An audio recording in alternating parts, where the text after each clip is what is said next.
പ്രിയപ്പെട്ടവരെ, ഈ വർഷത്തെ വിഷു 1200 ആണ്ട് മീനമാസം 30 ഞായറാഴ്ച രാത്രി 3:21 അതായത് ഉദയാൽപരം 52 നാഴിക 40 വിനാഴികയ്ക്ക് ചോതി നക്ഷത്രം 1-ാം പാദത്തിങ്കൽ തുലാക്കൂറിൽ മേടരവി സംക്രമമാണ്.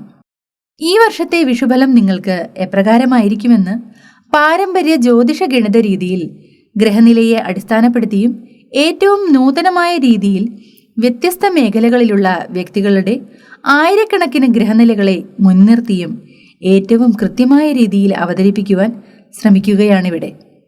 ഇത് ചിലപ്പോൾ നിങ്ങൾ മറ്റ് ജ്യോതിഷ വിദഗ്ധരിൽ നിന്നും കേട്ടിട്ടുള്ള ഫലപ്രവചന രീതിയാകില്ല. പക്ഷേ ഈ വിഷുഫലം മറ്റേത് പ്രവചനത്തെക്കാളും മികച്ചതാക്കാൻ വേണ്ടി ഞാൻ ഈശ്വരീയമായ എല്ലാ പ്രാർത്ഥനകളോടും കൂടിയാണ് ഇത് നിങ്ങൾക്ക് മുന്നിലേക്ക് സമർപ്പിക്കുന്നത്. ഈ വീഡിയോ ഇഷ്ടമായാൽ ഒരു ലൈക്ക് ചെയ്യാനും ചാനൽ ഒന്ന് സബ്സ്ക്രൈബ് ചെയ്യാനും കൂടി മറക്കാതിരിക്കുക. ഇന്നത്തെ വിഷുഫലം മേടക്കൂറുകാരെ കുറിച്ചാണ്.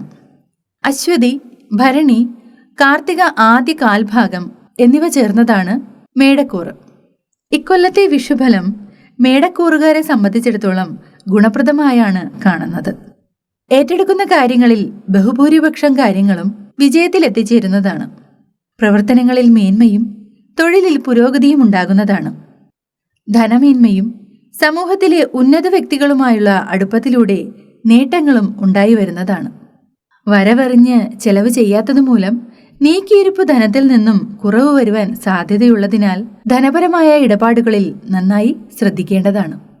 സത്കർമ്മങ്ങൾ ചെയ്യുവാനും സമൂഹത്തിൽ പേരും പ്രശസ്തിയും വർദ്ധിപ്പിക്കുവാനും ഇക്കൊല്ലം നിങ്ങൾക്ക് സാധിക്കുന്നതാണ്. തിരഞ്ഞെടുപ്പുകളിൽ മികച്ച നേട്ടം കൈവരിക്കുവാൻ ഈ വർഷം അവസരമുണ്ടായി വരുന്നതാണ്. പൂർവാർജിത സ്വത്ത് നിലനിർത്തുവാനും സാധിക്കുന്നതാണ്.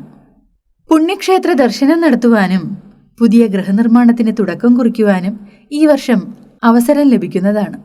അകന്നിരുന്ന ബന്ധുക്കളുമായി അടുക്കുവാനും തൊഴിലിൽ പരിവർത്തനങ്ങൾ ഉണ്ടായി വരുവാനും സാധ്യതയുണ്ട്. ആധ്യാത്മിക രംഗത്ത് പുരോഗതി കൈവരിക്കുവാനും പ്രണയബന്ധം വിവാഹത്തിൽ എത്തിച്ചേരുവാനും സാധിക്കുന്നതാണ്. സാഹിത്യകാരന്മാർ, സിനിമാ പ്രവർത്തകർ മുതലായവർക്ക് ഈ വർഷം മികച്ചതായ നേട്ടങ്ങൾ കൈവരിക്കുവാൻ സാധിക്കുന്നതാണ്. ഈ വിഷുഫലത്തിൽ പറഞ്ഞിട്ടുള്ള ദോഷപരമായിട്ടുള്ള കാര്യങ്ങളുടെ കാഠിന്യം കുറയ്ക്കുവാനും ഗുണപരമായ കാര്യങ്ങളുടെ ശക്തി കൂട്ടുവാനും വേണ്ടി ചില വഴിപാടുകൾ കൂടി ഇവിടെ നിർദ്ദേശിക്കുകയാണ്. മാസത്തിലെ കറുത്തപക്ഷ ത്രയോദശി തോറും ശിവക്ഷേത്രത്തിൽ ജലധാര നടത്തുക. കുടുംബക്ഷേത്രത്തിൽ ചുവന്ന പട്ടും കടുംപായസവും നിവേദിക്കുക. 30 വെള്ളിയാഴ്ച ദിവസം ദേവീക്ഷേത്രത്തിൽ രക്തഹാരം ചാർത്തുക. കൂടാതെ പാശുപത യന്ത്രം തയ്യാറാക്കി കഴുത്തിൽ ധരിക്കുന്നതും ഉത്തമമായിരിക്കും. വീട്ടിൽ ഏകാദശി ദിവസം ഉറുമ്പുകൾക്ക് ഭക്ഷണം കൊടുക്കുന്നതും ഗുണപരമായിരിക്കും. അപ്പോൾ പ്രിയപ്പെട്ടവരെ, ഈ വർഷത്തെ വിഷുഫലം ഏവർക്കും ഗുണപരമായിരിക്കുവാൻ ഈശ്വരനോട് പ്രാർത്ഥിക്കുന്നു. എല്ലാവർക്കും മംഗളങ്ങൾ നേർന്നുകൊള്ളുന്നു.